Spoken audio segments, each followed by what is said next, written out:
ओम श्री गुरुवे नमः। अखंडानंद बोधाय शिष्य संताप हारिणे सच्चिदानंद रूपाय रामाय गुरुवे नमः।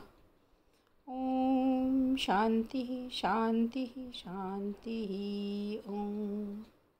प्रणाम भगवान। पुरुषोत्तम योग स्वामी अखंडानंद सरस्वती जी का दिव्य ग्रंथ और भगवान इसमें श्रीमद् भगवद गीता के 15वें अध्याय की व्याख्या चल रही है भगवान, और मंत्र नंबर है 15। अब आगे मत्तः स्मृति ज्ञानम अपोहनम च। अब इससे आगे भगवान एक दृष्टांत देते हैं स्वामी जी। गंगा किनारे एक भेड़िया क्षेत्र है। यहाँ एक बार उड़िया बाबा जी महाराज, श्री शास्त्रानंद जी महाराज और भी प्रसिद्ध महाराज बैठे हुए थे।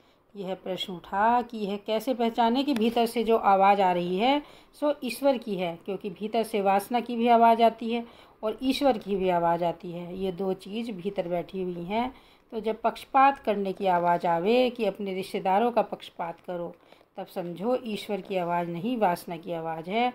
जब भोग की आवाज़ आवे, लोभ की आवाज़ आवे, हिंसा की आवाज़ आवे, तब समझो कि वासना की आवाज़ है। काम वासना की उपाधि से ईश्वर की आवाज़ कल्पित हो जाती है। आती है ईश्वर की आवाज़, लेकिन वह वासना से कल्पित हो जाती है। इसका एक नमूना हमको अपना याद है।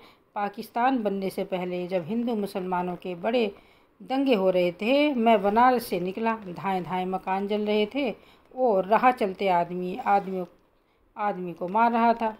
मन में आया कि जिन्ना मर जाए। देखो अपने मन का पाप आपको बताता हूँ। फिर एक दिन वृंदावन में प्रातःकाल देखा कि एक तारा ऊपर से गिरा और धरती पर उसके प्रकाश से हरा हरा हो गया।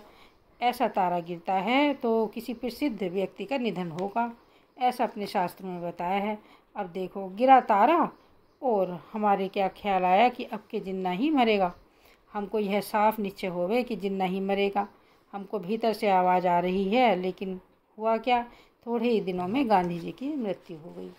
अब मेरे मन में यह विचार हुआ कि मेरे मन में जो आवाज़ आ रही थी कि जिन्ना मरेगा और मरे गांधी जी, यह बात क्या हुई। तो गांधी जी के प्रति राग होने से उनकी मृत्यु की कल्पना चित्त में नहीं हुई, और जिन्ना के प्रति किंचित द्वेष होगा अपने चित्त में, तब वह आवाज़ उलट गई कि जिन्ना मरेगा। तो ईश्वर की आवाज़ समझने में गलती कहाँ होती है।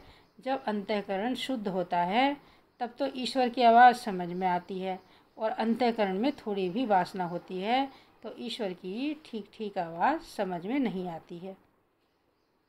हमको बचपन में एक महात्मा ने 3 सूत्र बताए कि जब ईश्वर का दर्शन होवे तो 3 बात ध्यान में रखना। अब इससे आगे कल भगवान। ओम शांति शांति शांति।